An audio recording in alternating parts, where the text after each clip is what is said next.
guys, welcome sa aking channel.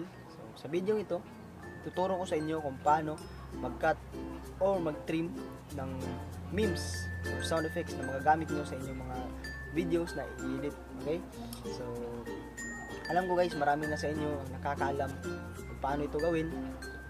Gusto ko lang siyang i-share base sa aking experience. Okay? Please like, subscribe, and hit nyo na rin yung notification bell para updated kayo sa mga video na ilalabas ko. Okay?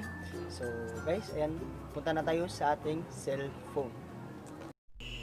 So ayan guys, nandito na tayo ngayon sa aking cellphone. So ang gagawin natin guys ay ituturo ko sa inyo kung paano mag-cut or mag-trim ng sound effects. Okay? Ng mga sound effects. Memes sound effects nga pala. Sorry guys medyo nabubulol ako guys. Okay guys, no? Ang unang gagawin natin ang unang gagawin natin ay pumunta sa Play Store. Okay? Punta tayo sa Play Store at i-search ang Audio MP3 Cutter o Audio MP3 Editor. Okay? Ito yung lalabas guys, no? So pagkatapos nung makita nyo na, open nyo lang. Okay? Yan, teka muna guys, no? Tingnan natin ang kanyang ratings. So ito yung ratings niya guys, no? May 5 star, may 4 star, may 4 star.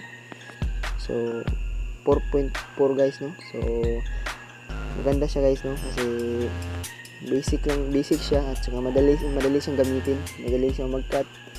Tsaka useful talaga siya guys, no? Lalo na sa mga beginners katulad ko. Magagamit talaga siya guys, no? So ang okay pa dun guys ay pwede nyo gamitin kahit offline kayo, kahit wala kayong load, pwede nyo siyang gamitin. Okay, gumagana siya kahit walang load. Yan, open natin guys. Ito na yung lalabas guys. Okay, so pagkatapos nyo ma-open, i-click nyo lang yung tong trim audio. Ayan, click natin to guys, no? Pagkatapos hahanap tayo ng audio na gagamitin natin, okay, or effects na gagamitin natin para makapang-cut. Okay, hanapin natin. So tips pala guys, no? Kung gusto nyo mas madalian, mag-download kayo ng effects para sa pag-cut nyo. Okay, mag-download muna kayo bago kayo mag-cut. Yan, so kung gusto nyo naman guys, no, gagawin ko kayo ng video kung paano mag-download ng hindi nakaka-copyright sa YouTube, comment nyo lang doon sa comment box. Okay, comment nyo lang dyan. Yan, so ito na yan guys, no? Free sound effects for YouTuber. Yan, click natin to guys. So ito na siya guys, no? Dito na tayo magka-cut, okay, or mag-trim. Yan, so ang unang gagawin dito guys ay i-arrange itong yellow line. So nabubulol talaga ako guys. Oh! Pasensya na. So ang gagawin natin guys ay i-arrange muna. So zoom in natin para mas klaro nyo. Zoom in. And so arrange muna natin guys, no? Arrange. Yeah. So ito. Siya nga pala guys, no? Ang na-adjust lang natin guys ito.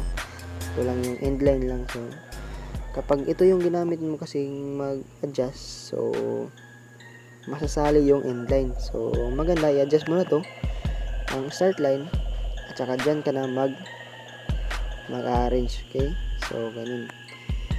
So pagkatapos nyo ma-arrange guys ay huwag nyo kalimutang i-play ulit. Play natin.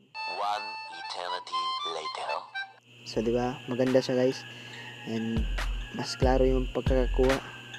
So pag okay na guys at saka okay na sa inyo yung pag-arrange nyo sa start at end line, so pindutin nyo lang itong trim. Tingnan trim. At ito na yung lalabas, okay? File name. So gagawin nyo dito ay i-rename nyo lang siya. Select all, delete, then i-rename nyo guys, no? So example, ganito yung ilalagay natin. Memes 1. Ay, space na. Memes 1. Ayan. So okay lang natin. Wait lang natin antay lang tayo ng konti. So ito na yung finished product natin. So play natin guys, no? Para mas makita natin guys kung maayos ba ang pagkat natin. A few inches later. Diba? Maganda siya guys. 1. So, ganun lang guys, no? So, kung gusto niyo mag-trim ulit, punta lang kayo dito sa Trim Audio. Hanapin niyo yung gusto niyo i-trim, gusto niyo i-cut. Hanapin niyo lang siya guys, no? Pagkatapos, click niyo lang.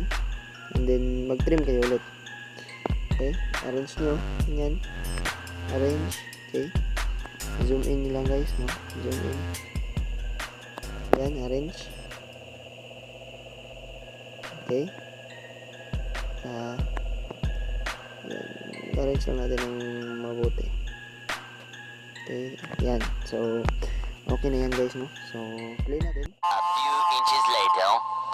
Diba? Mas maganda yung pagkakakuha niya. So, gagawin natin ulit. Trim natin ulit. Yan, trim. And then, file name. Yan. File name, select all. Delete. So, ganun lang guys, no? So, yung kanina, memes 1. So, example lang to guys. Iwan ko sa inyo kung anong gusto nyo ilagay, no? File na file name. Okay? So, memes 2.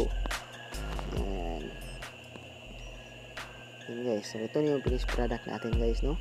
So, play natin. 1 eternity later. Diba? Maganda siya guys, no? So, ayan lang siya guys, no? Basic lang. Madali siya guys, no? So, ayan guys. Kung may natutunan kayo guys, no? Huwag niyong kalimutang mag-like and subscribe sa aking channel guys. And salamat. Cut na natin to. Sana guys may natutunan kayo sa ating video tutorial ngayon at sana rin makatulong ito sa inyo. At kung gusto nyo guys ang ganitong content, huwag niyong kalimutan mag-iwan ng like, subscribe, and hit nyo na rin yung notification bell para updated kayo sa mga video na i-upload ko. Okay guys, salamat. Thank you for watching and